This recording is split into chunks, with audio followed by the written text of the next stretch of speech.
Government conspiracy to put students in debt. The borrower is slave to the lender. We are facing a crisis of epic proportions in America. That crisis is student debt. Students are up to their neck in debt with no way out. What was called a dream is now becoming a nightmare for students. This crisis has been created for two specific purposes. One is to guarantee loans that are guaranteed by the taxpayer, and two is to convince Americans that the government should pay for college education because education has become way too expensive. Let's talk about government guaranteed loans. Our current system of government guaranteed loans are guaranteeing thousands of dollars to teenagers and up, no matter creditworthiness, collateral, or previous academic background. This is a recipe for disaster that will eventually leave taxpayers holding the bag when the loans are defaulted on. So who benefits from such a backward system? The answer to that is the Federal Reserve, the government, and some banking institutions. The Federal Reserve is a private organization that lends our government money at interest. Their primary goal is to indebt the taxpayer. They always seem to reap the rewards from the interest paid by the taxpayer. This is just one piece of many systems used in order to generate debt within our system. Imagine a business model where you basically can do no wrong. Whether or not your clients pay you, you still get paid. This is a great situation for that type of business.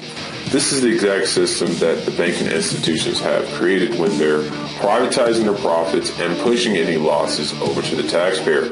Matter of fact, this model closely resembles the housing crisis where banks were giving out bad loans that were eventually paid back by the taxpayers. The name of the game that they're using is to privatize profits and socialize risk. Isn't that the perfect business model? We will consider some free market solutions to this a little bit later. So, the second agenda. The government wants to take over the college education system in order to determine your profession and take away your self-determination. They have already started doing this by creating the perfect crisis, which our current debt system is a problem for students. Their solution will be that everybody has a right to free education. In reality, your education will be only free at their choosing. This is essentially communism in a subtle fashion and is already the case in many countries around the globe. The theme of the new age we are approaching is government control from cradle to grave. So what are some solutions to the high cost of college education? Let's start by eradicating the government's ability to guarantee loans. This is the real reason why education has gotten out of control. Academic institutions figure that they can charge anything for schooling because there is no accountability. Let's allow individuals and companies to lend to individuals that are either creditworthy, have collateral, or have successful academic past achievements, just to mention a few possible qualifications. Not only that, as a person, I'd be more likely to give a loan to a student if I believe that they had one or two of the qualifications I just mentioned and were getting into a profession that had good earning potential in the future. Students that are considered high risk should pay higher interest rates than people that are considered low risk.